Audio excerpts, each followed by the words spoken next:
slijedi predstavljanje projekta Rapalska granica, 4 stoljeća postojanja, stoljeća baštine i sjećanja. Sudjeluju Bojan Balkovec, Petar Mikša i Božo Repe. Izvolite. Dobar dan, ja sam Petar Mikša i jedan sam od ekipe koja će danas prezentirati ovo izložbu i prezentaciju projekata kojeg imamo na odjelu za odsjeku za povijest Filozofskog fakulteta u Ljubljani.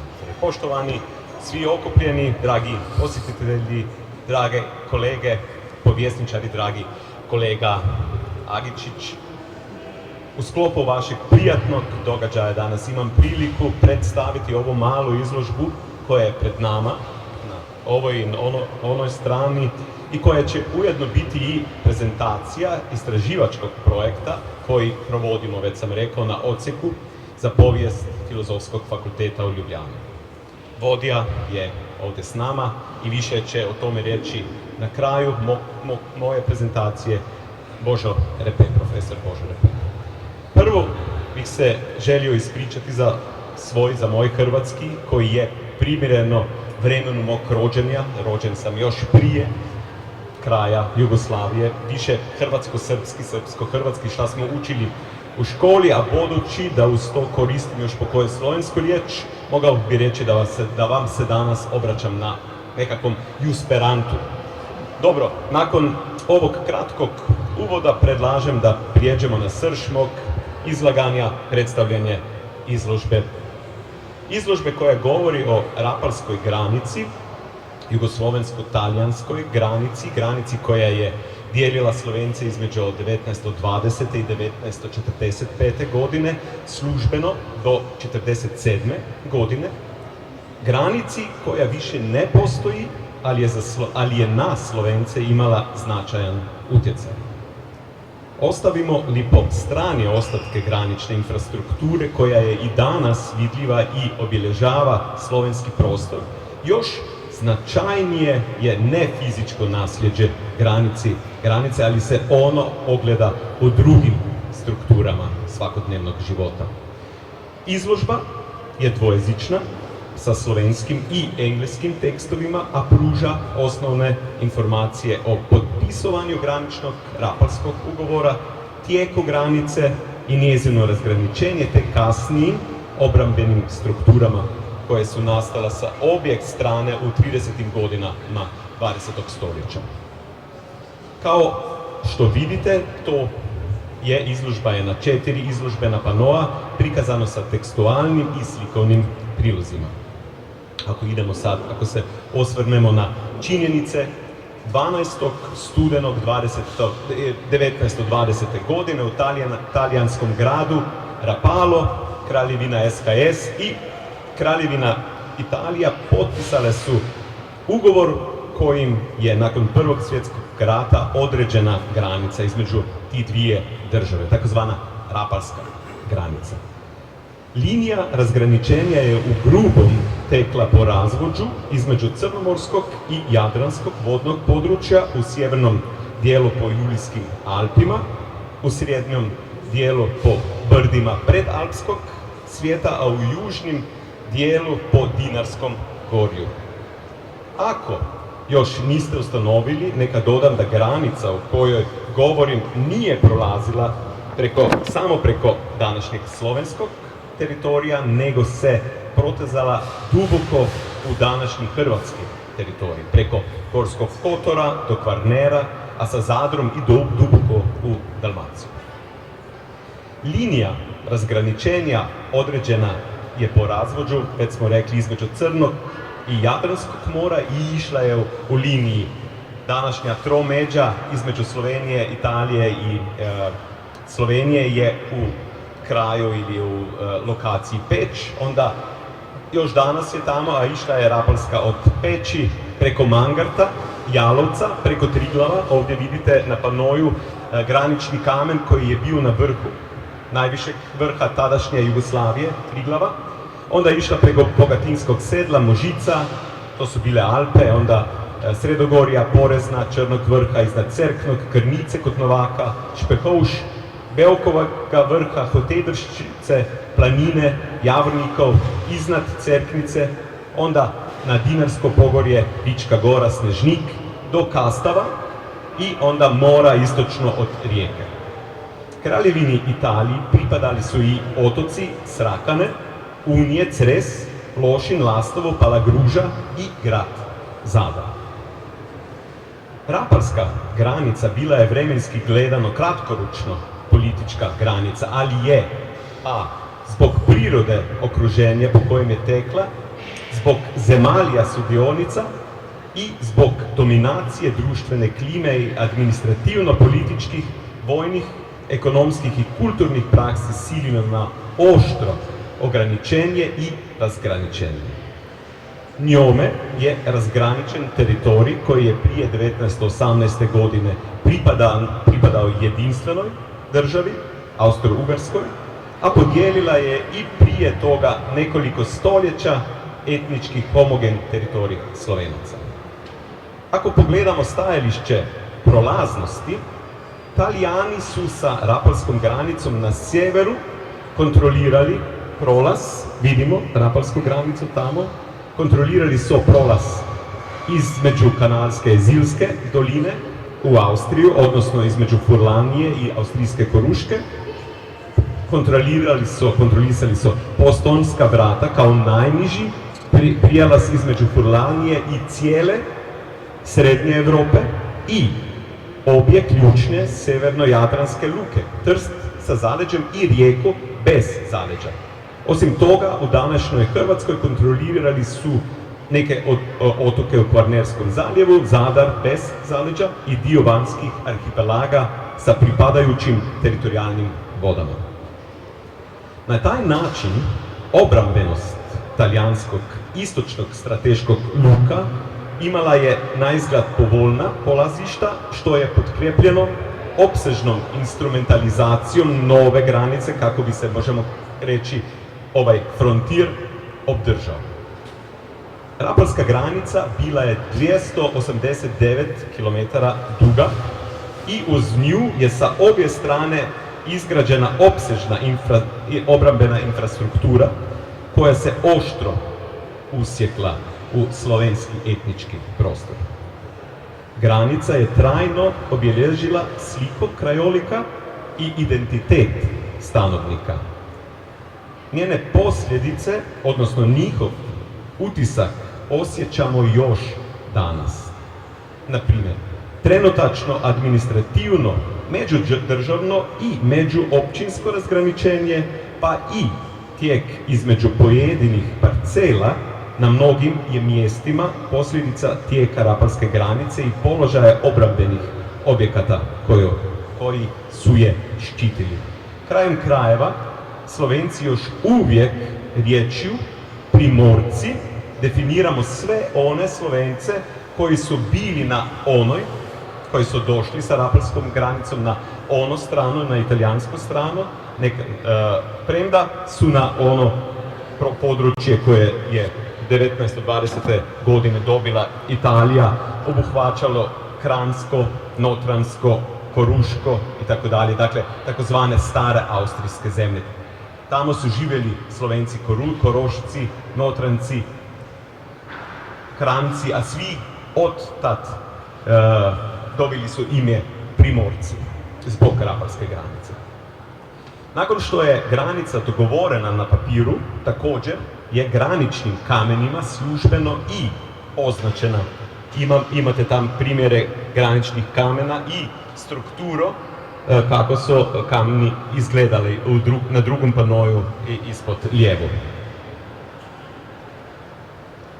Granica bila je podijeljena na 70 sektora, razdvojenih glavnim graničnim kamenima, koji su bili označeni sa arapskim brojevima od 1 do 70. Broj 70 dobijemo tek 1924. godine kada u sklopu rapalske granice dođe i Rijeka. Granični kameni bili su visoki dobar metar sa jasno vidljivim arapskim serijskim brojem dionice i godinom 1920, te slovom na jednoj stranoj i na jugoslovenskoj J naravno do 29. godine Jugoslavija je bila označevana skraćenicom SHS.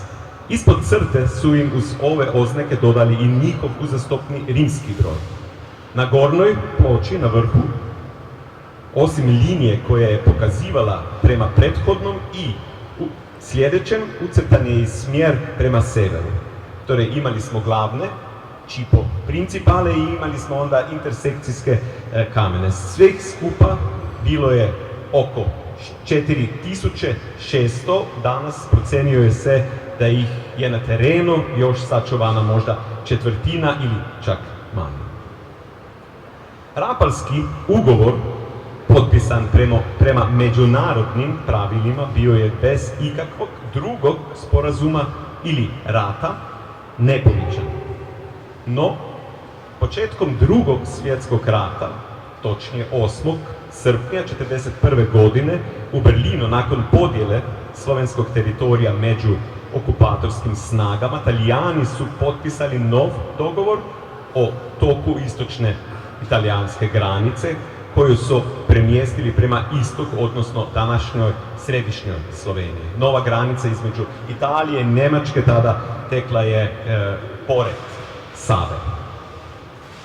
1945. godine dolazi još do jedne promjene granice između Italije i Jugoslavije, nakon drugog svjetskog rata, naravno, koja se pomiče mnogo nazad prema zapadu, znatno bliže slovenskoj zapadnoj etničkoj granici, a rapalska granica gubi svoj međunarodni značaj. Konačno je ukinuta 10. veljače 1947. godine potpisivanjem Jugoslovenskog mirovnog ugovora sa Italijom, odnosno njegovim stupanjem na snagu 15. rujna iste godine. Uz to treba je napomenuti da je lokalno stanovništvo odmah, odnosno ubrzo nakon pada rapalske granice 1945. godine, nakon kraja drugog svjetskog rata, sa njom obračunala na svoj način, uništavali su ponegdje i organizovano granične prijelaze, rampe, granične zapreke, bunkere, a prije svega granično kamen. Dobro, idemo sad još malo nazad. Unatoč dogovoru o tijeku granice, obje su strane počele utvrđivati granicu u pripremama za, naravno, očekivane u tom vremenu buduće granične sporove. Sa utvrđivanjem su prvi počeli Italijani već krajem 20. godina 20. stoljeća. Do opširnijeg utvrđivanja na talijanskoj strani došlo je 1931. godine, kada je započeta izgradnja većeg broja podzemnih i nadzemnih utvrđenja i vojarni povezanih u Alpski zid, Valo Alpino ili Muro Alpino, italijanske fortifikacije. Na jugoslovanskoj strani slična inicijativa pojavila se isto tako već sredinom 20. godina, ali prije 35. godine nije došlo do većeg utvrđivanja. Tada su počeli sa izgradnjom takozvane Rupnikove linije. Vidimo sa crvenom područje jugoslovenskog utvrđivanja granice prema Italije službeno nazivalo se Zapadni front, ali je danas u Sloveniji poznatije kao Rupnikova linija, odnosno Rupnikova crta. Ime je dobila po tadašnjem jugoslovenskom generalu slovenskog podrijetla Leonu Rupniku. Rupnik je 1937. godine preuzeo vođenje radova utvrđivanja pri štabu za utvrđivanje granice. Rupnik danas je u slovenski povijesti znan kao jedan od vođa domobranstva. Zbog toga je i, naravno zbog fašističke priče italijanskog fašizma na onoj strani granice, krajem drugog svjetskog rata dobilo ovo područje granice i slovenske fortifikacije Rupnikove linije, takozvano Dark Heritage porijeklo. Ali o Rupniku možda više kasnije. Veći dio Rupnikove linije vodio je uz rapalsku granicu, a manji dio i uz austrijsku granicu. Vidite crveno na severu. Naime, kada je Austrija 1938. spojena sa Anschlussom, Njemačkoj, problematična naravno ostala je i sjeverna granica Kraljevine Jugoslavije. Tako je Jugoslavija stoga osigurala novi šesti sektor Rupnikove linije. Sva ova opisana crvena jugoslovenska obrambena linija nikada nije služila svoje svrhi, jer je napuštena prije talijanske invazije na Jugoslaviju u travnju 1941. godine. Samo je sjeverni dio, onaj šesti sektor, protiv Austrije sudjelovao u kratkotrajnom sukobu sa Njemcima. U vrijeme Drugog svjetskog rata sjeverni dio Rapalske granice preko Alpi služio je kao državna granica, možete vidjeti tamo na trećem panoju, crvena linija. To je bila tad nova granica između Italije i Njemačka, a njen južni dio postao je unutarnja talijanska administrativna granica. To je bilo na kratko jedan opis Rapalske granice, ugovora i u bistvu kratka prezentacija. Sada dajem riječ vodi, šefu projekta Božo Repeto i kolegi Bojanu. Probajte. Aha, dobro. Probat ćemo. Pozdrav svima i sa moje strane. Prvo velika zahvala naravno organizatorima Clio Festa i kolegu i prijatelju Damiru Agičiću koji nas je ovdje pozvao. To je samo jedan dio saradnje između ova odsjeka našeg i Zagrebačkog filozofskog fakulteta koji teče od kada je u Ljubljani bila konstituisan univerzitet i filozofski fakultet. A naročito kontinuirano ova saradnja ide od 50 godina, znači nekako od vremena naših nestora, poznatih historičara, Nade Klajić kod vas i Boga Grafenauera kod nas, koji su bili vrlo bliski i surađivali su jedan dobar dio života. Možda jedno-dvije riječi o tome kako je zapravo, kako vrste su ovi projekti, kako vrste je ovaj projekat. Jedna alka u Sloveniji prilično je drugčije organizovana nego u Hrvatskoj, iako se sada to zakonom promenilo.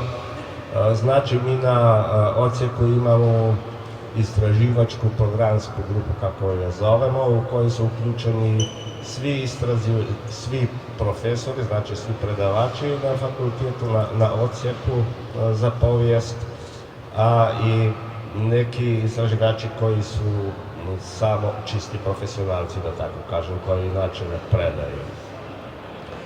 To su programske grupe koje su do sada trajale 6 godina i onda trebalo se ponovo prijavljivati. To sve ide naravno međunarodnim recenzijama. Sada bi trebale kao da budu stalne te grupe. Uz to može se prijavljivati trogodišnje projekte. Ta grupa, znači, programska grupa može prijavljivati istraživačke projekte, tako mi s vremena na vreme dobijamo po neki projekat, dosta kontinuisano, moram kazati, je pokrivamo, kao što sam kazao, sva razdoblja. No, mi taj dio koji se bavi suvremenom poviješću, dobili smo prvo jedan projekat o granicama za vreme Drugog svjetskog rata. Taj smo završili prošle godine, bio je vrlo uspješan, tu smo publicirali 7 knjiga, napravili 7 izloga, to je sve dostupno na internetskim stranicama, na YouTube-u, imali mnogo gostovanja, uradili preko 150 intervjuja jer se mnogo bavimo i takozvanom javnom poviješću.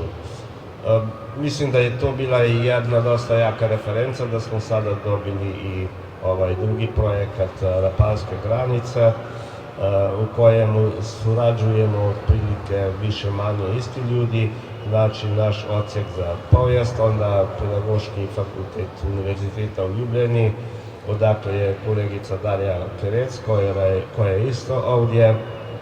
Onda je tu Geografski inštitut Antona Melika iz Ljubljane, koji se bavi naročito ovim kartografskim radom, a i radom na terenu, jer mi puno radimo na terenu, i Fakultet za arhitekturu. To je jedan naš kolega sa Fakulteta za arhitekturu. To je ta osnovna grupa. Rapalska granica dosta se istraživala u Sloveniji i ima dosta različitih grupa koje se time bave. Mislim, amaterskih grupa, raznih asocijacija, društava i tako dalje, ali u suštini ipak nije toliko istražena kao što se možda misli. No, ja ću za ovo kratko vreme stvari staviti u nešto širi kontekst sudbine Slovenaca, kako je to bilo prije granice, poslije granice i kakav taj zapravo politički okvir ta granica ima još i danas. Jer iako je bila kratka, kao što je Petar kazao, ostala je kao jedan, zapravo mogli bi kazati, jedna permanentna konfliktna tačaka između Slovenije i Italije, a vjerujem a možda i mnogo više ili više i između Italije i Hrvatske. Jer odavde, posle drugog ratska, mnogo više je bilo tih izbjeglica, izula, kao što sebe zove, ljudi koji su se preselili iz Dalmacije i Istre, a iz Slovenije je bilo isto oko, mislim da 18.000. Znači, situacija Slovenaca pre Prvog svjetskog rata i pre završetka rata, pre nego što se uspostavila ova granica, bila je, iako možda se to sliši nekako neobično, dosta gora od sudbine Hrvata. Iako su oba naroda bila podijeljena na austrijski i na ogarski, mađarski dio. Zbog čega to kažem? Slovenci su tada živjeli u takozvanim povijesnim zemljama, znači pokrajinama, koje neki od vas verovatno znaju.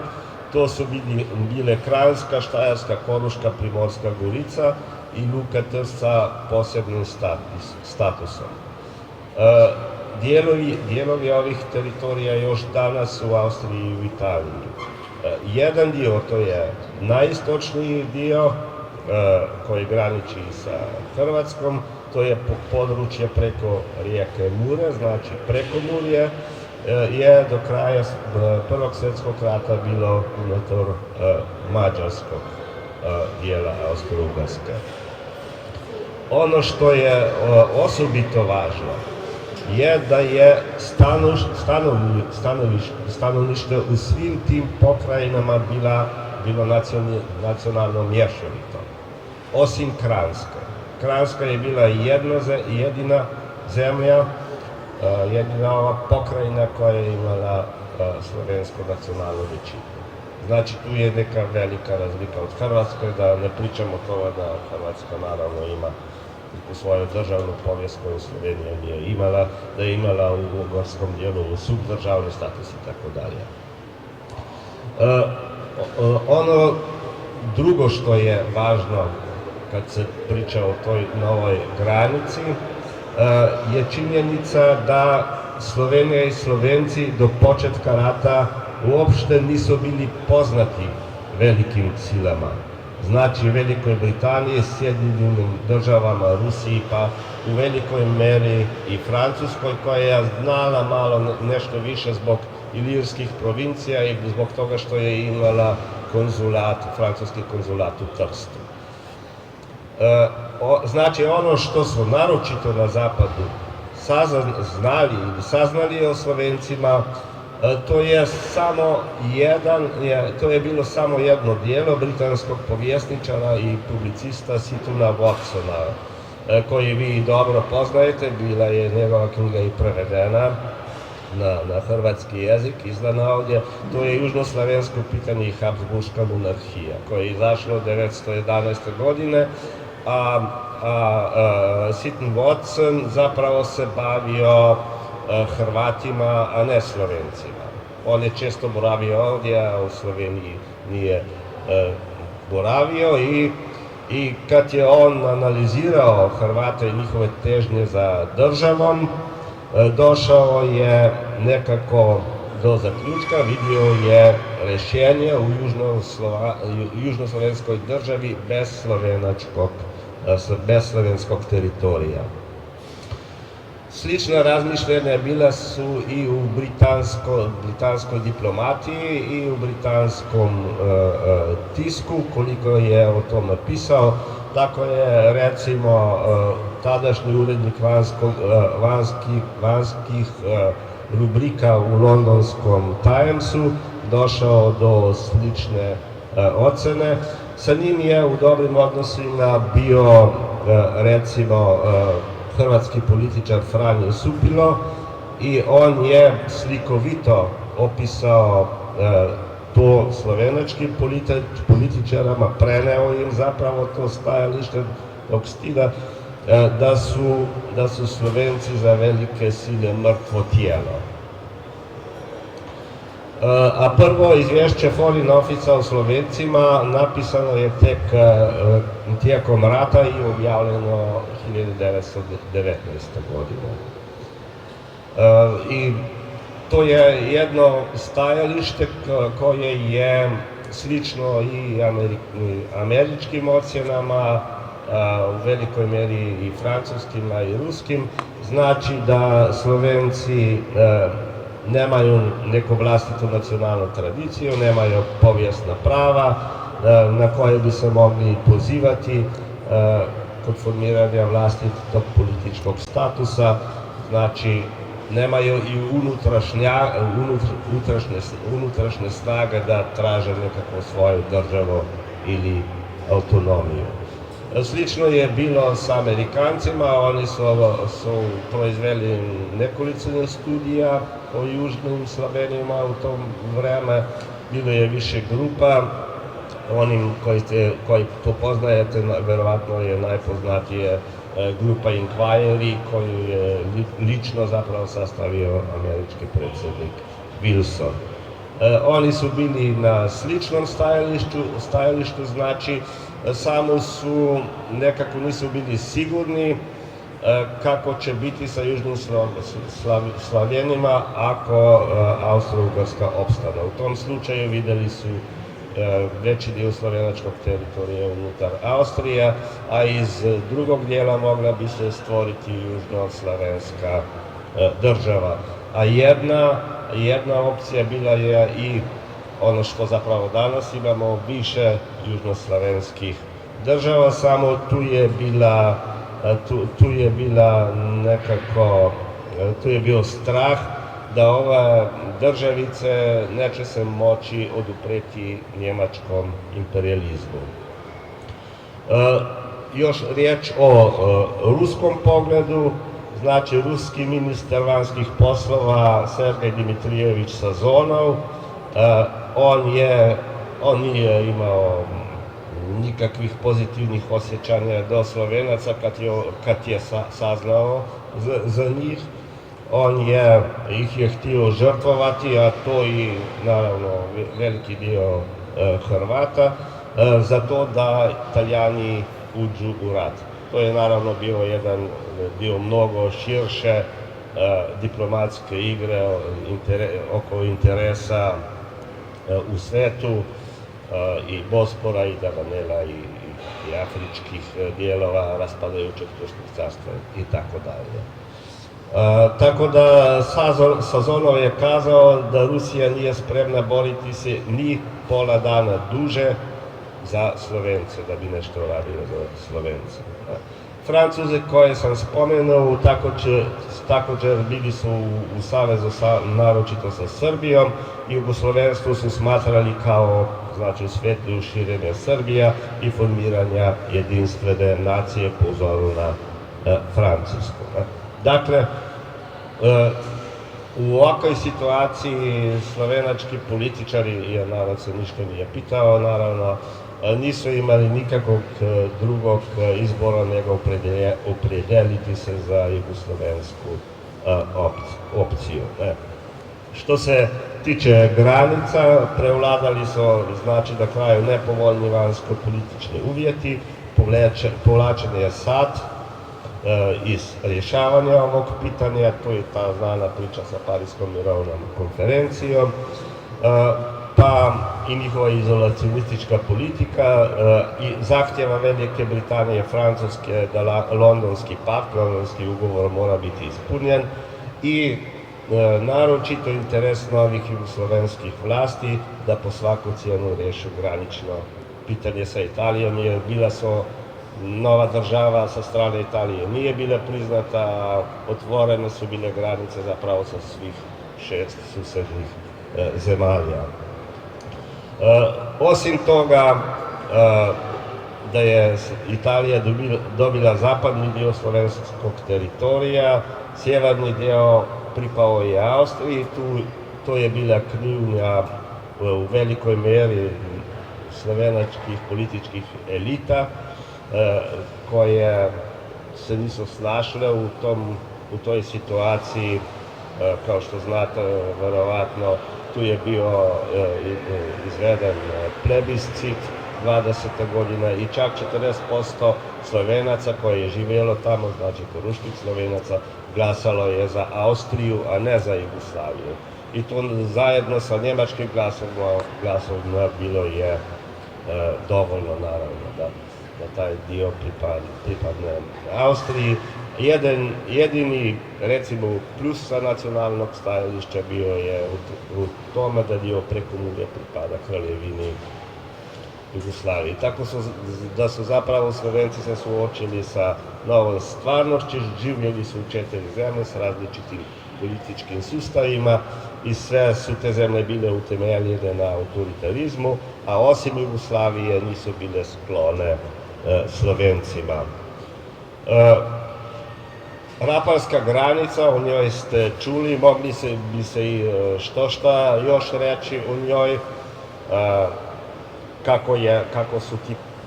kakvi su bili ti prigovori. Jasno da su bili potpuno neravnopravni, na to ukazuje i činjenica da su bili u Italiji, a ne u nekoj neutralnoj zemlji. Osim toga, danas znamo da su jugoslovensku delegaciju prisluškivali, da su znali svaku riječ koju su tamo govorili. Tu su stranice i stranice zapisnika, to smo baš nedavno čuli od kolega Biankinija sa Bolonskog univerziteta.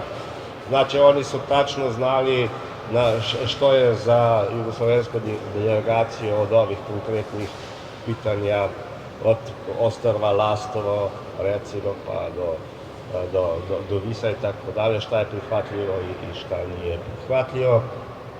Ta granica se ispravila nakon Drugog svjetskog rata, isto dugi proces kojeg poznate do Osinskih ugovora.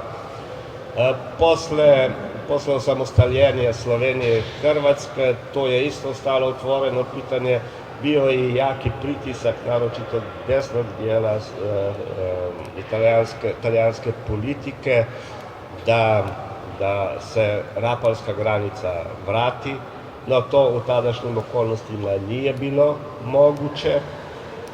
Iako nisu ostavili, bila je potvrđena između Slovenije i Italije, ali odmah kad je došao Berlusconi na vlast, opet se to pitanje otvorilo. Bilo je naravno povezano i sa dugogodišnjom blokadom ulaska Slovenije u Europsku uniju. 1995. godine Romano Prodi, koji je bio Berlusconijev nasljednik, dobio je nedvosmislenu poruku od tadašnjeg predsjednika, sad Billa Clintona, da taj spor okonča i da se pitanje granice završi, što je bilo onda urađeno nekim kompromisom, zvanim španjolski kompromis ili Solanov kompromis. Međutim, sad u tim odnosima ima i pozitivnih i negativnih tonova.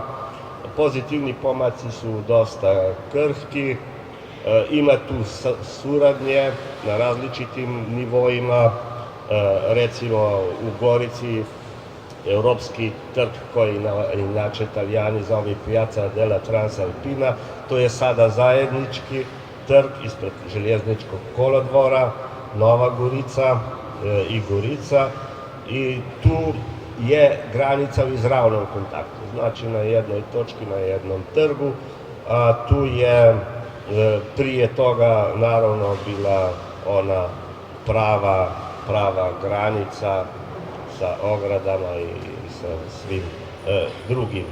No, ako pratite te izjave i najviših italijanskih političara, navešću samo dve i sa tim ću i završiti, recimo tadašnjeg predsjednika iz 2007.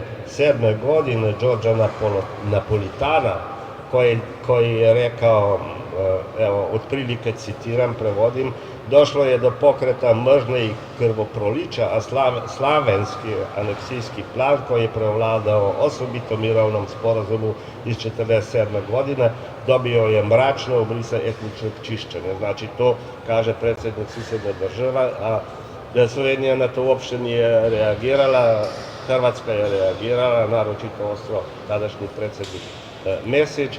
To se, mislimo, tada stalno ponavlja, naročito oči tog njihovog praznika u spomen na Ezule.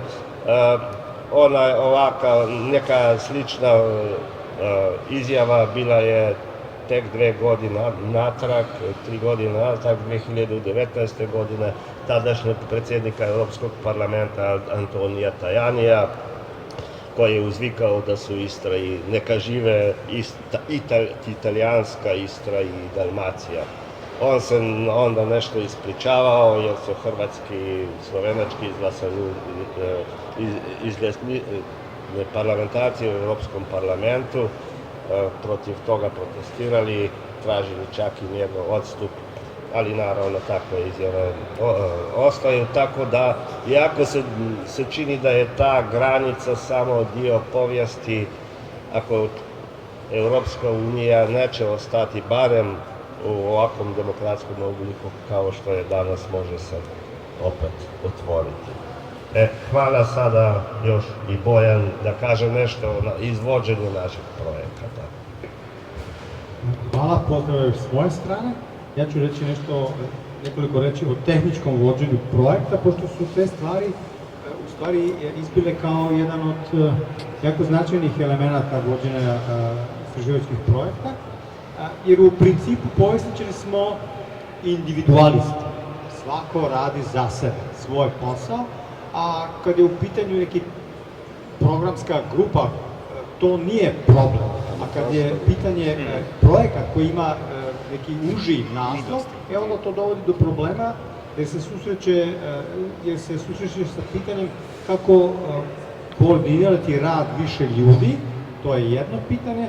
To sad je u stvari manje problematično pitanje, zna se, podeli se rad, zavisi od interesa nekog pojedinca koji je uključen ili od obima posla u kom je uključen u projekat, ali postoje druge tehničke stvari koje su možda značajnije. Jedno je, na primjer, pitanje vođenja arhiva projekta.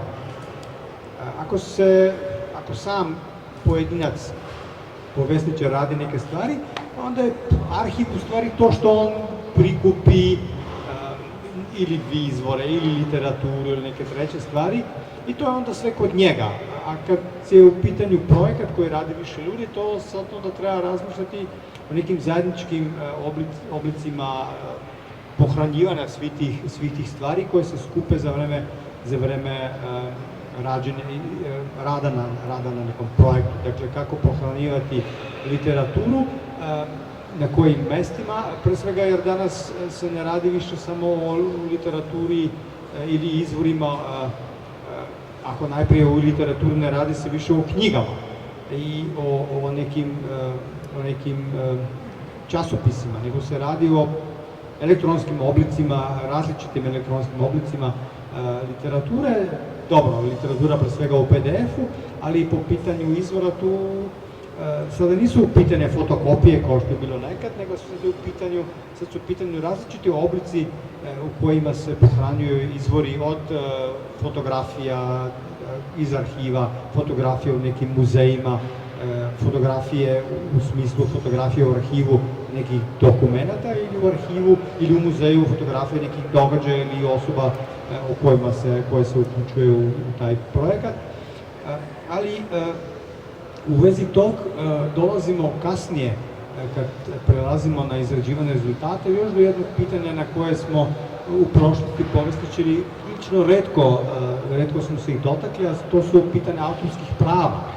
Naime, pitanje autorskih prava u prošlosti, naime, kad smo potrebili neku građu iz arhiva, najčešće se nikom nije pitao da li arhiv treba da dopusti objavu tog gradiva u nekoj knjigi ili na izložbi.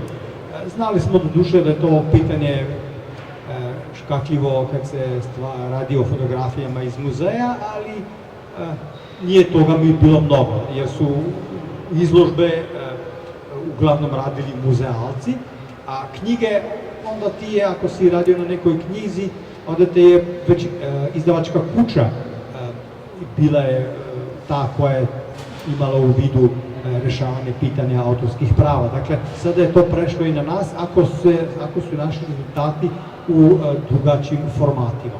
A jedan drugi format naših rezultata su još i izrade filmova, na primjer, i time smo se bavili u prošlom projektu i bavimo se u ovom projektu. I ovde opet imaš pitanje autorskih prava, čak i osoba koje intervjueš, s kojim praviš intervjue. Sad sam prešao već na različite nove vidove i rezultata s kojima se objavljuju tekući, ali i zaključni radovi na nekom projektu, a to je prezentacija rezultata projekta i pokušaj na kako te rezultate širiti u širi krug javnosti i izvan kruga usko stručne, uske skupine stručnjaka koji su već po svom zanimanju, jer ih interesuje neke povijesne stvari, oni se interesuju i za rad nekih drugih grupa. Ali sad je dobro biti prisutan i u širem društvu, što nam sada omogućavaju različite društvene platforme od YouTube-a, Facebooka, Twittera, Instagrama. I tu sad problem je ne taj da bi mi ne hteli to da upotrebljavamo, nego naći i neki kako ću reći, pristup koji odgovara jednoj ili drugoj ili trećoj platformi. Gde smo mi u stvari svi, opet, tabula rasa, projekti u običaju nemaju novca koji bi specijalno. Već je prvo pitanje da u projektu obično nema specijalno novca za neke rezultate u smislu prezentacija na izložbama, a kamoli za knjige ili neke druge stvari, za te treba tražiti novca na drugi način. A svakako, ako nema za te stvari novca, onda nema novca i za PR, što je u stvari PR, je ovo pojavljivanje na društvenim mrežama, to je PR. Dakle, nema novca za PR, i ako nema novca za PR, dakle, onda u stvari nema novca ni za specijalce koji bi nas podučavali kako biti što bolji.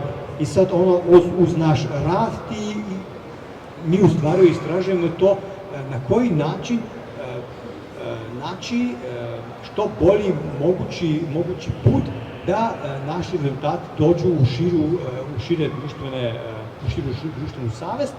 Dakle, kako upotrebiti te platforme, a da ne budemo Kim Kardashian ili nekav treći koji ima mnoštvo novca, da ima ljudi koji istražuju na koji način ti sebe promovirati. I sad promoviramo se na neki način koji se nam čini da je možda dobar, ali ako je dobar, to najčešće nije pravi konačni odgovor, ono što mi vidimo kao odgovor na neke naše akcije, kako to. Reći ću vam samo na primjeru jednog razgovora koji smo imali po pitanju Ukrajine i objavili na YouTube-u, i onda smo platili reklamirana na Facebooku da se taj film koji mi preko Facebooka reklamiramo, da se gura napred, kako bi se ono ljudski reklo, i za nas je stvari rezultat, sad ne znam, da li bi neko od ovih majstora od interneta imao bolju ideju, a za nas je već ovo što smo postigli, pošto smo platili, ne znam, 40 € Facebooku, za 20% nam je porastao broj ljudi koji prate naše platforme. To je za nas za sad dosta, ali da li je to, kako sam rekao, sve što je to moguće, to ne znamo. Bilo bi dobro da u buduće povijest, ne samo u Sloveniji, nego i šire, pronađe način kako upotrebljavati te različite stvari, da bude što više, da penetrira što bolje i što više u najšire, kako su nekad rekli, ljudske mase. Hvala. To je to.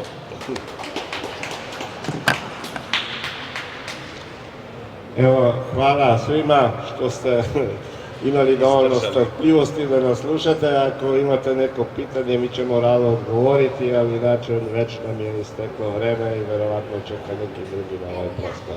Izvolite. Da li vas uvažavaju političari i traže vaše službeno mišljenje Ne, politika nas uopšte ne uvažava, mislim da je isto i u Hrvatskoj, mislim da su sve ove balkanske zemlje ili zemlje bivše Jugoslavije u istom procesu nekakvog historijskog revizionizma i političkih stručnjaka koji znaju sve, tako da ne. To uopšte nije i zapravo nas i ne baš nam nije mnogo do toga. Mi smo jedno od ovih izloga postavili u slovenački parlament, ne rapalsku granicu, nego okupacione granice.